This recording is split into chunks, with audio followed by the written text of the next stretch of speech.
ও পেট্রোলের তীব্র হাহাকার, প্রশাসনিক উদাসীনতায় ক্ষুব্ধ মহকুমাবাসী। খোয়াই জেলার তেলিয়ামুড়া মহকুমা জুড়ে রান্নার গ্যাস এবং পেট্রোলের চরম সংকট দেখা দিয়েছে, যার ফলে সাধারণ মানুষের নাজেহাল অবস্থা। মঙ্গলবার কাকভোর থেকেই তেলিয়ামুড়া শহরের গ্যাস এজেন্সি এবং মহারানীপুর এলাকার পেট্রোল পাম্পের সামনে শয়ে শয়ে মানুষের লম্বা লাইন পরিলক্ষিত হয়। মহকুমার অধিকাংশ পেট্রোল পাম্পে পর্যাপ্ত জ্বালানি না থাকায় তীব্র সংকট তৈরি হয়েছে বলেই জানা গেছে। নিত্য প্রয়োজনীয় জ্বালানির জন্য গ্রাহকদের ঘন্টার পর ঘন্টা লাইনে দাঁড়িয়ে অপেক্ষা করতে হচ্ছে, যা তাদের ক্ষোভকে আরো বাড়িয়ে তুলেছে। স্থানীয়দের অভিযোগে চরম জ্বালানি সংকট দূর করতে এবং কালোবাজারি রুখতে মহকুমা প্রশাসনের পক্ষ থেকে এখনো পর্যন্ত কোনো কার্যকরী বা সদর্থক উদ্যোগ গ্রহণ করা হয়নি। প্রশাসনের এই নীরব ও উদাসীন ভূমিকার কারণে ক্ষুব্ধ জনসাধারণের একাংশ রাস্তায় ক্ষোভ প্রকাশ করতে শুরু করেছেন। রান্নার গ্যাস ও পেট্রোলের মতো অতি প্রয়োজনীয় জিনিসের অভাবে একদিকে যেমন থমকে যাচ্ছে দৈনন্দিন জীবনযাত্রা, অন্যদিকে সচল রাখা যাচ্ছে না যানবাহনও। এই পরিস্থিতিকে তেলিয়ামুড়াবাসীর একটাই জোরালো দাবি, মহকুমা প্রশাসন যেন অবিলম্বে নীরবতা ভেঙে এই কৃত্রিম বা স্বাভাবিক সংকট দূর করতে দ্রুত পদক্ষেপ করে এবং এলাকায় জ্বালানি সরবরাহ স্বাভাবিক করে। সকাল 8:30টার সময় দাঁড়াইছে, এখন কত বাজে? এখন তো 12টার উপরে বাজে। এখন মোটামুটি ইয়ের সামনে আইসি, কাছে সামনে মানে আর 12টা বাইক আছে। তো কি করবেন, কি কারণে এমন হয়েছে? এটা তো সারা বিশ্বে একটা যুদ্ধের কারণে সারা ভারতবর্ষে এই পেট্রোলের একটু সংকট দেখা দিচ্ছে। এই কয়েকদিন ধরে তো তেলিয়ামুড়ার কোনো পেট্রোল পাম্পে পেট্রোল আয় না।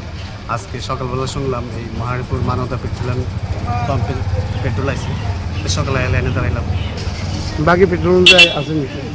বাকি পেট্রোল পাম্পে না, তেলিয়ামুড়া আরও 2টা যে আছে এটাতে তেল নেই, এটাতেই আজকে সকালে শুনলাম আইছে। ঘটনা হয়েছে তেলের কোনো সংকট নাই, ঠিক আছে।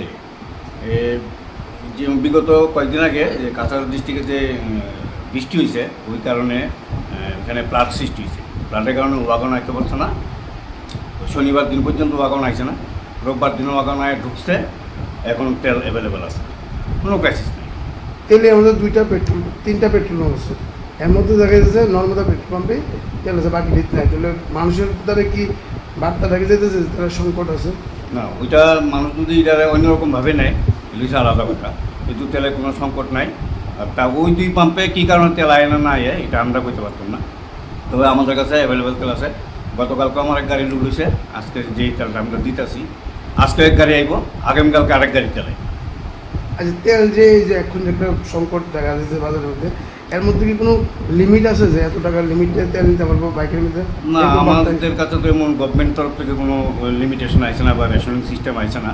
তবে যদি এটা করা হয় তাহলে মানুষের ভিতরে একটা অন্যরকম আতঙ্ক সৃষ্টি হবে, হয়তো কোনো ক্রাইসিস আছে, তার জন্য তারা রেশনিং সিস্টেম। যেহেতু 2টা পেট্রোল পাম্পের তেল নাই, একটা পেট্রোল পাম্পের তেল আছে, তো ওই জিনিসটা করলে কি ভালো হইব না? ভালো হইব কি, লাইন তো প্রায় 1 কিলোমিটার দূর। লাইন আছে, তেলও আমার কাছে অ্যাভেলেবেল আছে, তাতে কোনো সমস্যা নেই। আপনার নাম? আমার নাম বিমল কর, আমি as a manager, Narmada petroleum agency. Report সংবাদ প্রতীক্ষা।